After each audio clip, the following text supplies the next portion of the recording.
Seguimos hoy con nuestro comentario a San Mateo, que es un modo de estudiar la Biblia. Y hoy recordamos también un poquito al Padre Pío.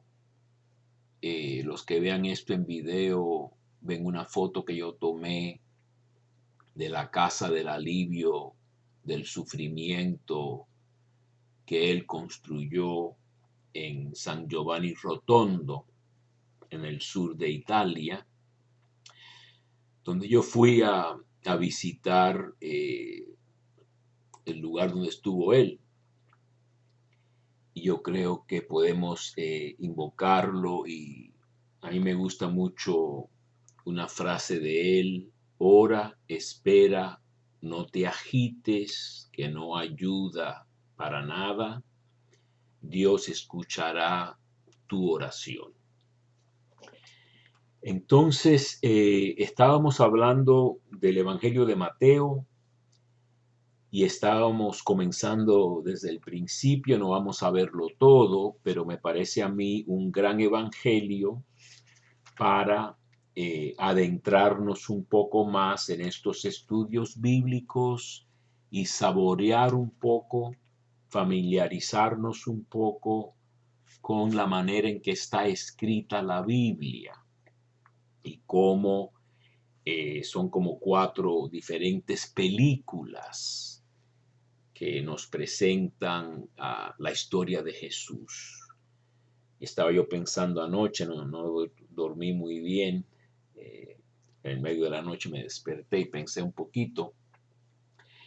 Cuando digo película, no hablo de algo frívolo.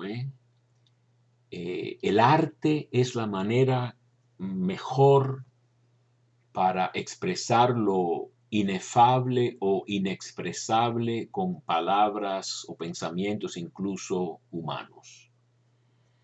Se ha definido el arte como captar lo infinito o representar lo infinito, lo que nos rebasa por mucho, con algo finito.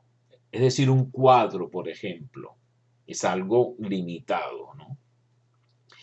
Y yo les repito el ejemplo tan tremendo, me parece a mí, que tenemos con esta gran santa Teresita del Niño Jesús, cuya hermana Celina, algunos recordarán que yo he dicho esto quizá más de una vez, ¿no? Pero su hermana Celina, que también entró al Carmelo de Lisieux, era tanto fotógrafa como pintora. Y fotografió muchas veces a Teresa, pues su hermana, y la pintó también muchas veces, que todos estamos muy familiarizados con la imagen de Santa Teresita del Niño Jesús con el crucifijo y las flores, las rosas, ¿no? Pues bien, las imágenes difieren mucho una entre otra. Las fotografías son más bien parecidas, pero la comunidad misma dijo: las fotografías no captan quién era Teresa del Niño Jesús y de la Santa Faz. Sin embargo, las pinturas de la hermana sí captan quién era ella en su espíritu. Entonces, el arte es una manera muy especial que tenemos para representar las cosas. El idioma es una representación de las cosas. Cuando yo digo me han roto el corazón, no estoy hablando de que físicamente hayan roto mi órgano cardíaco, sino que estoy representando toda una serie de imágenes, ¿no? Entonces, los evangelios son 4 diferentes puntos de vista, y el evangelio de Mateo, como yo decía, es un evangelio muy judío, dirigiéndose a una audiencia, vamos a decir, a una comunidad apegada a las costumbres del judaísmo, y lo que ataca el escritor San Mateo, no es tanto sus creencias, sino el no cumplir las creencias, la hipocresía. Dice, por ejemplo, el evangelio que dice esto es San Mateo. No penséis que he venido a abolir la ley y los profetas. No he venido a abolir, sino a dar cumplimiento. Sí, os lo aseguro, el cielo y la tierra pasarán antes que pase una i o una tilde de la ley sin que todo suceda.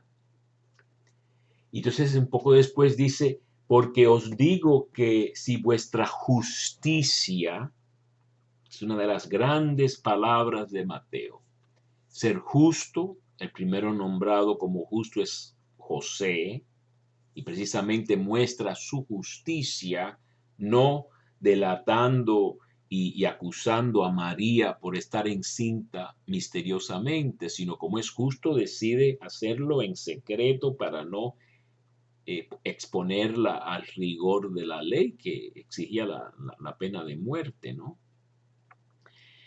Y después el juicio final, que yo ya hablé un poquito de él, los justos.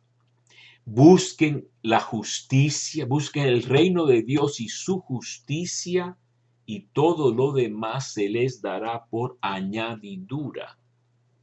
Y hemos dicho ya varias veces que esta palabra justicia, que viene del latín justitia, está traduciendo una palabra griega, dikaiosine, que en verdad traduce una palabra hebrea, tzedaká, que tiene que ver con estar en buena relación con Dios. No es nada más justicia en el sentido de un juez severo que no lo sobornan y es muy, por parte, muy justo, ¿verdad? Muy recto. No, no es eso exactamente. Es una manera que tiene Dios de ser generoso y de hacer actos inesperados. Y acuérdense, uno de los primeros pasajes más importantes de la justicia en la Biblia es, creyó Abraham a Dios y se le contó como justicia. Génesis 15, verso 6.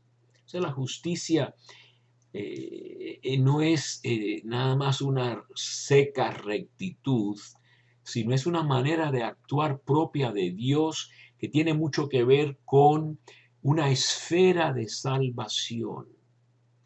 El justo es una persona declarado inocente en un juicio, un tzadik, mientras que el resha es el declarado culpable en el juicio. Ese es el origen de estas palabras, ¿no?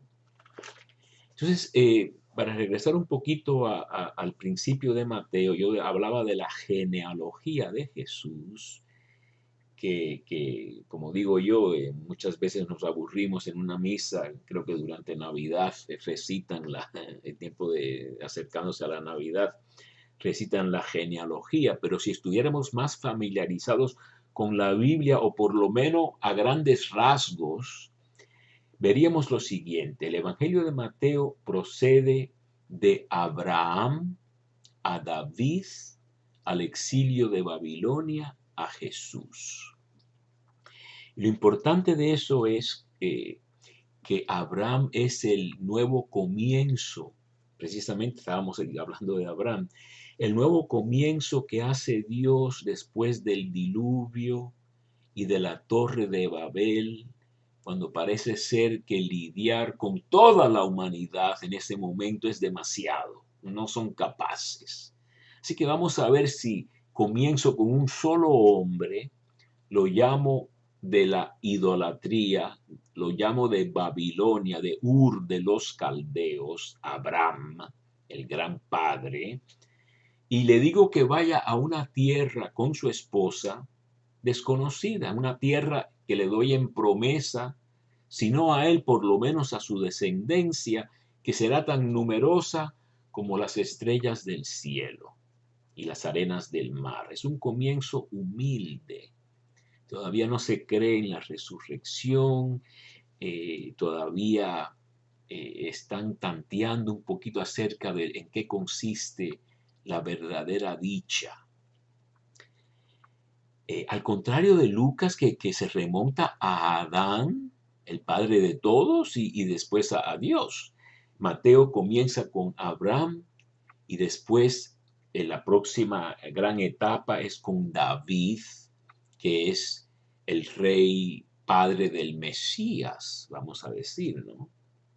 Y después viene esta gran crisis del exilio de Babilonia, que es el culmen del castigo después de 700 años de pecados, en el cual se convierte Israel a adorar solo a Dios con mucho ahínco, con mucha determinación, y siempre, claro, con la tentación después de apegarse demasiado a la rigidez, que es precisamente lo que le impide a la mayoría de Israel de aceptar a Jesús, que es tan novedoso. Jesús rompe todas las reglas normales, come con pecadores, con publicanos, perdona a mujeres adúlteras, toca a los leprosos, deja que las mujeres sangriantes, que son hemorroísas, impuras, que lo toquen a él. No se lavan las manos como decían los fariseos se debería hacer. Entonces ese es el gran escándalo de la cruz, que Jesús trae algo que ya señalaban los profetas. Ezequiel habla de las ovejas perdidas, de los malos pastores, que Yahvé será el nuevo pastor, o más bien su siervo David será ese príncipe pastor, buen pastor. Pero esos pasajes eran olvidados y se fijaban más bien en extrañir el mosquito y tragarse el camello, como acusa precisamente Mateo en el capítulo 23. No hay de vosotros, escribas y fariseos hipócritas. Recorren cielo y tierra para adquirir un prosélito, un convertido, y después lo vuelven un hijo del infierno, peores que ustedes. Entonces la hipocresía, el orar en público, manifestar toda la religiosidad en público para que la gente diga que religioso es, eso es algo anatema a Mateo. Pero de todos modos es una comunidad muy judía que entenderá estas cosas, ¿no? Y entonces narra el nacimiento de Jesús, y precisamente estaba yo diciendo, ¿no? Son dos comunidades diferentes y comparamos los relatos de la infancia, que solo se encuentran en dos evangelios, Mateo y Lucas. Marcos no tiene la infancia de Jesús, comienza con el bautismo de Jesús. Y Juan comienza muy sublimemente con en el principio estaba el verbo y el verbo estaba con Dios y el verbo era Dios. Y después dice, y el verbo se encarnó y puso su tienda entre nosotros o moró entre nosotros. La comunidad de Mateo es una comunidad, parece ser más pudiente que la de Lucas. En Mateo no hay un problema de un mesón o si hay lugar en el mesón para el niño Jesús. Tienen una casa en Belén. En Lucas vienen de Nazaret a Belén y no tienen dónde quedarse y tienen que estar con los animales. Y ahí nace Jesús. En Mateo vienen reyes, o mejor dicho, magos, asociados con los reyes, porque en el Salmo 72 es un salmo que dice que los reyes vendrán con tributo y con regalos de oro, de Seba y todo ese tipo de dones preciosos. Estos magos tienen dones carísimos que darle al niño Jesús. En Lucas son pastores, pobres, apestosos, están ahí con los rebaños en el campo. No traen ningún don estos pastores. Dos diferentes comunidades. Mateo tiene la parábola de los talentos, enormes cantidades de oro, mientras que Lucas tiene la parábola de las minas, unas pequeñas moneditas que les encomiendan a estos siervos, ¿no? Entonces tenemos esto, y después tenemos, claro, estas relecturas o estas alusiones a, por ejemplo, cuando nace Moisés quieren matar a todos los niños, ¿no? El faraón. Cuando nace Jesús, Herodes, un nuevo tipo de faraón, quiere matar también a todos los nacidos de menos de 2 años. Entonces, con eso nos adentramos un poquito, el tiempo siempre se nos acaba, en las lecturas de los evangelios que poco a poco, durante lo que queda del mes y después queremos seguir cubriendo.